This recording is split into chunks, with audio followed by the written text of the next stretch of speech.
Right, great. Hi, good people. I welcome you on today's discussion. It's in continuation of my topics. We'll be featuring concerning racism in America. It's a hot topic which involves everyone that calls himself an African, if not all over the world, because this very particular topic, racism, is so crucial. It's so critical in some ways. It has devastated a lot of families, and they continue to destroy every strata of the society in one way or the other. It's a pandemic no one can deny the signs. It's a pandemic that has affected everyone, especially Africans.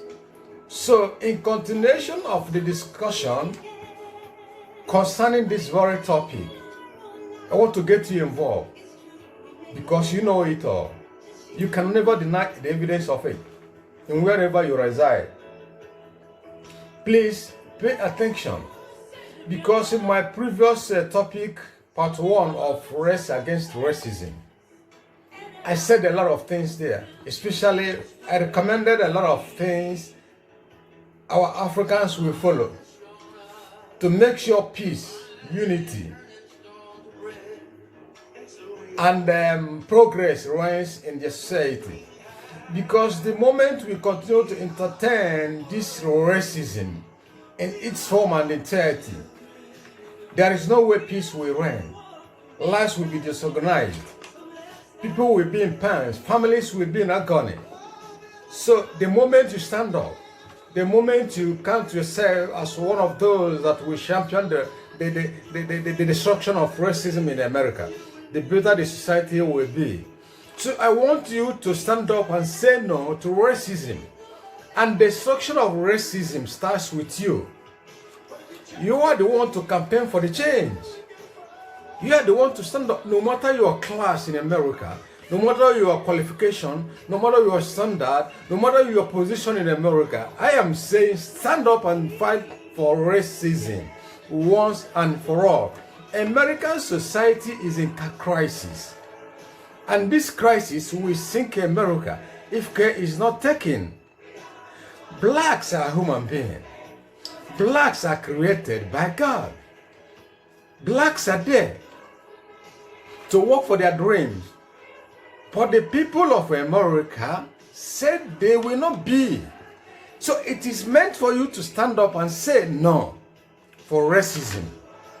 It is meant for you to stand up and claim you are right. It's meant for you to stand up and fight so that all these racial activities, all these racial monuments, all these racial actions will come to an end. The moment it comes to an end, the better for you and your children. The better for you and your family. The better for you and your economy. You got that? I say a lot of water has gone under the bridge. And this very particular time is the time for us to see that bridge. See the bridge so that that water will not go under again. Because American society is under siege. This racial problem, you can call it racial pandemic. You can call it racial terrorism. It is too dangerous. And this is the time you can solve the problem once and for all. So that every human being in America can rest and be comfortable in whatever field you find your life. I'm telling you, blacks or Africans in America, they have not reached their promised land. They are still floating.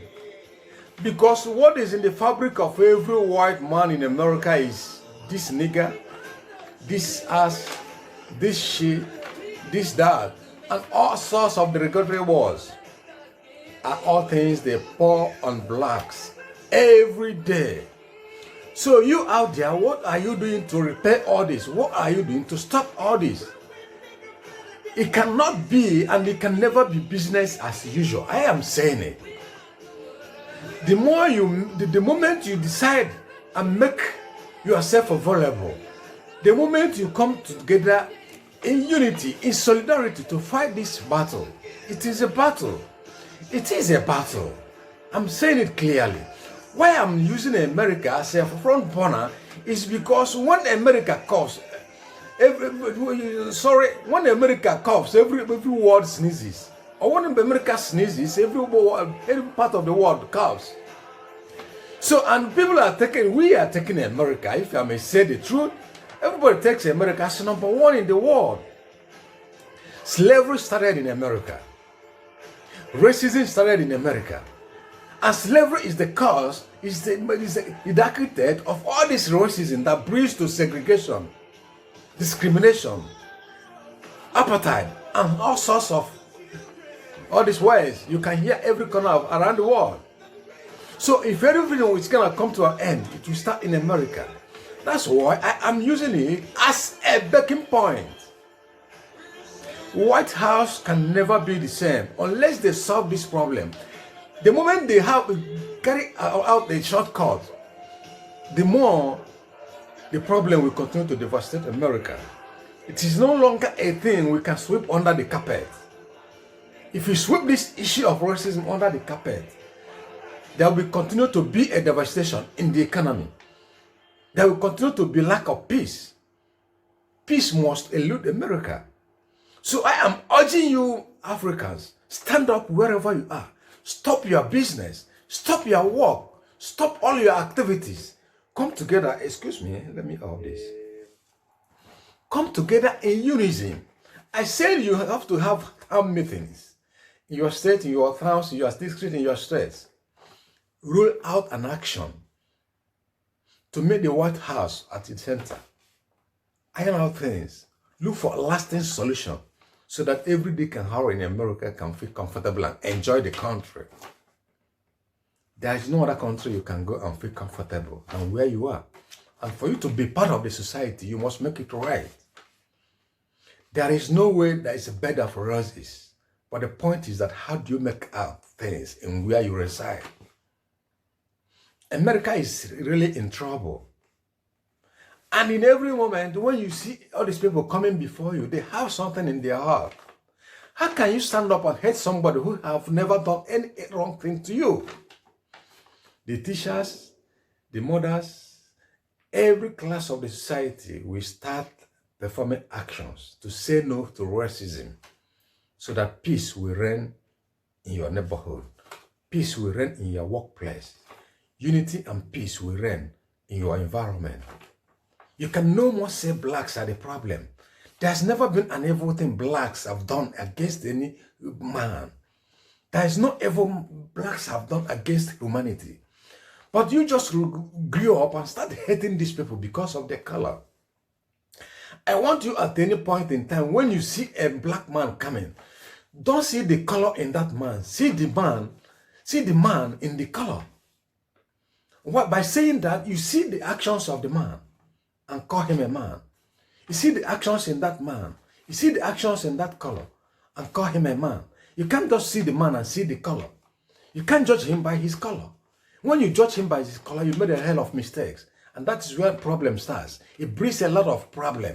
It brings a lot of disunity. It brings a lot of crisis. It brings a lot of infectious actions. Which when it starts happening, a lot of people won't be fine about it. And the end point is blacks are shit. Blacks are that. Blacks are that. No. Please, I am pleading. There are a lot of things we need to do to make this life, to make this world a comfortable place for all. There's a lot of space for everybody to reside in America. But why every time antagonizing blacks? Blacks didn't create themselves into this world.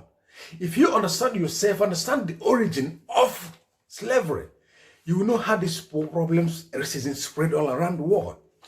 Human beings started issues of slavery. Human beings put slavery to an end. Human beings started the issues of racism. And human beings in America will put racism to an end.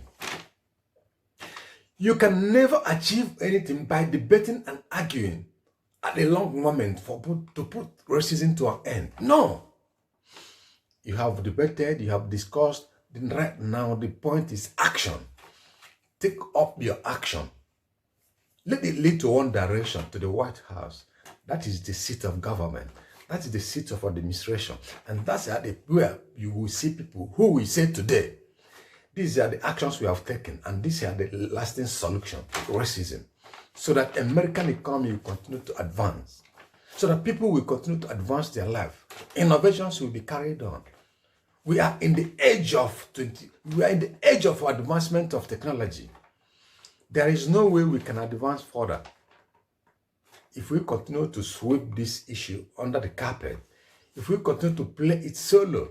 No, things have changed. Let us change with the setup so that the world will continue to accommodate all. This is terrorism on its form. And terrorism, nobody discuss about terrorism with comfort. So the moment we take action, life will be better for all. This is a very long issue, but I want to take it part by part. In my third part of these issues of racism, I'm going to discuss the brutality of policemen in America. You know, we are believing that we are in an advanced country, living and doing things as if we are, tomorrow is not there. It's not going to be business as usual. Because the moment you continue to play it in this form, there will continue to be destruction. Life and death will be destroyed. Properties and the economy will be destroyed. So the moment you put a break on it, the moment you say it is enough, is enough. Me and you, people around the world, those ones in the American soil at the moment, they will live a comfortable life. And America, people will continue to praise America as the greatest, as number one in the world. So there is no two ways about it. There is crisis already. There is crisis already. How to solve this crisis is the point at this moment. If you are saying you don't have time, if you are saying it's left for them, if you are defending the white, if you are defending every other thing, then to center your mind on this racism, the more you will continue to be in a very great problem. The more you continue to be in a very great problem. Because nobody wakes up and feel comfortable when there is no peace in the society. No one wakes up and do his business normally when there is crisis. Look at what has happened. It's good at a time things come to a breach. Like what the issue of George Floyd is the case in point. Had it been that this thing could happen at this point in time, do you think somebody or people will stand on the street or people will roll on the street to protest and set things ablaze, burn properties, set the economy ablaze, set lives up? How many people died during this very protest? How many businesses are destroyed? How many lives can never be the same again? A lot of families can never be the same again.